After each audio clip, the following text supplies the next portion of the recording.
Inside the envelopes are the articles of impeachment, documents accusing President Donald Trump of abusing his power and obstructing Congress. The 7 newly ordained impeachment prosecutors follow Democratic members of the House who will argue that Trump should be removed from office. The president is not above the law. He will be held accountable. He has been held accountable. He has been impeached. The Senate's reception of the articles marks the beginning of the trial phase of Trump's impeachment. The 100 U.S. senators will soon be sworn in as jurors, with arguments to begin next week. Republicans hold the majority in the Senate, and their leader, Mitch McConnell, has voiced strong opposition to the impeachment. If the Senate blesses this unprecedented and dangerous House process by agreeing that an incomplete case and a subjective basis are enough to impeach a president, we will almost guarantee the impeachment of every future president of either party when the House doesn't like that person. Trump is only the 3rd president in U.S. history to be impeached. He denies the allegations that he withheld U.S. security aid to Ukraine in order to pressure Ukraine's President Volodymyr Zelensky to announce an investigation into Joe Biden. New evidence continues to emerge in the case. On Tuesday, impeachment investigators released text messages and notes from an associate of Trump's private attorney, Rudy Giuliani.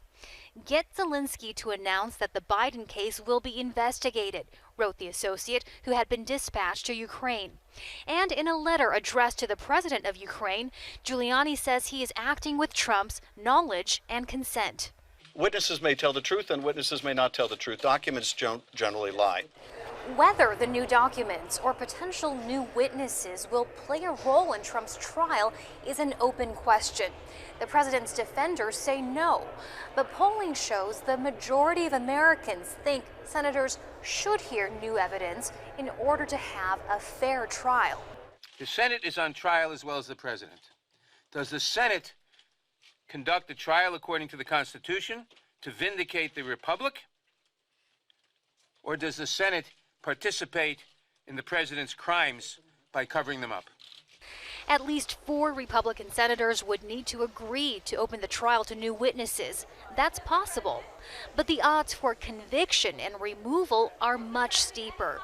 Support from 20 Senate Republicans would be required to make that happen. But a historic trial of a president is now guaranteed. Now from Alan Barron, who's a former special impeachment counsel to the House of Representatives. He told us this trial is more of a political than a legal matter. I would expect that the Democrats, in their opening statements, will allude to all this evidence that they has recently come up in the last 24 to 48 hours about Mr. Giuliani, about documents that suggest that the president knew exactly what was involved with regard to getting a concession from the president of Ukraine with regard to investigating the Bidens. This is a political process. If it were purely constitutional law, it might be a good idea to have all the major constitutional scholars participating in this. This is both political and legal, but primarily political. And for the president to say, in effect, you, the president of Ukraine, you're not going to get this money unless you do a favor for me that benefits me personally, politically. I mean, that in a nutshell is what went on here. To my mind, that is far more serious than anything involving Bill Clinton with his in getting involved with an intern in a sexual liaison. I mean, we are talking about an ally in a hot war, and the president is playing games with getting them the aid they desperately need so that he can get some political gain out of it. This is very serious stuff. And if the president is not impeached and removed because of it, well, it just shows how political this is.